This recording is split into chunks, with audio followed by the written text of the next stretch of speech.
tam ta pathian nei pevin au in thi sa ho dunia ko hon na le tin sunan nei thi mai in ta zalim pichang ge in puyuba i ho chaka bit penutin ha sahe gom leo han pathian hi chang ge zalam pi e gon pi ba e ngai lu di mu so pu naw e gon pi ba kiem ta le kinung khap ta le thakat ta pani la hom na lu ba chang ge ya pathian hom na ding in thim te ho sa do a ko hom te ding ai u hi ngai to ki pau he jengin kita bang chan ge ai piu ki pau pathian hi zalin ama sang tain amwa na hi dunia hin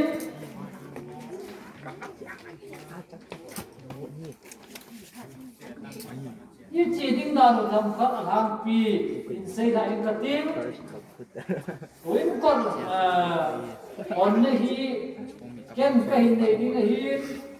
cái này đâu tìm ta lệ mi pi bon sa ba thip sa na ikizol lu dimo ito tong na ba tong na ito dimo jo tìm ta tu le ke mai o in hi Jilai ko hon nei di mo hin asuma ho kin su na khat ni nei di mo hin picha kin su nei nei di mo ba chu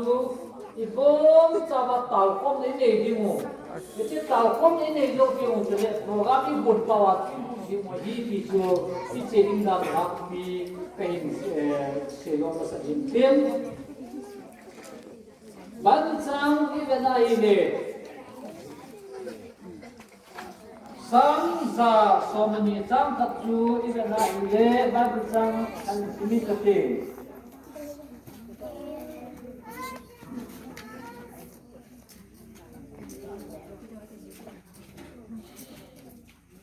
Psalm number za le somani chang khat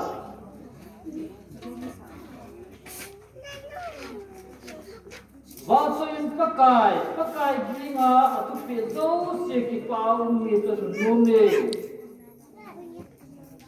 za som ni la se ki chang khat jang le ki le no men za som ni la se ki chang khat in sa pakai pan lo le in son pan na be sa o hin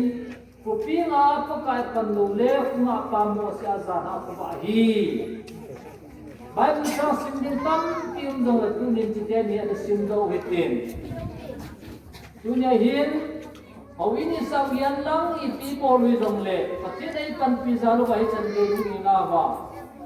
Dunia hi hoi ki thang ka di wi hoi ki ba choi di kun. Awin sa pan panapang hopung upapa hopung pasar pa alo le ho ami malai ho ki ba choi di wi kun dunia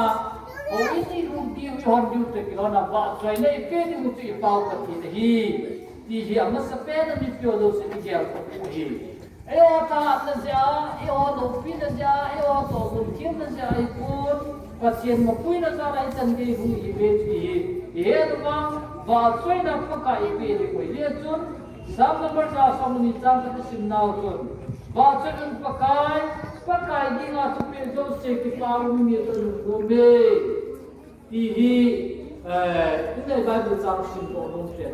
hi he chun tu hin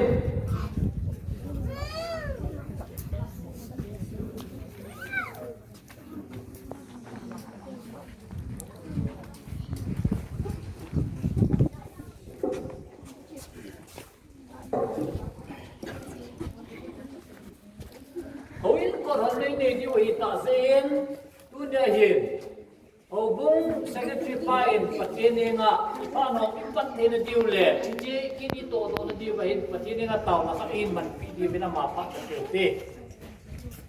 kaw hete long se na le ngai long na dim se jing wanam ka paw pathi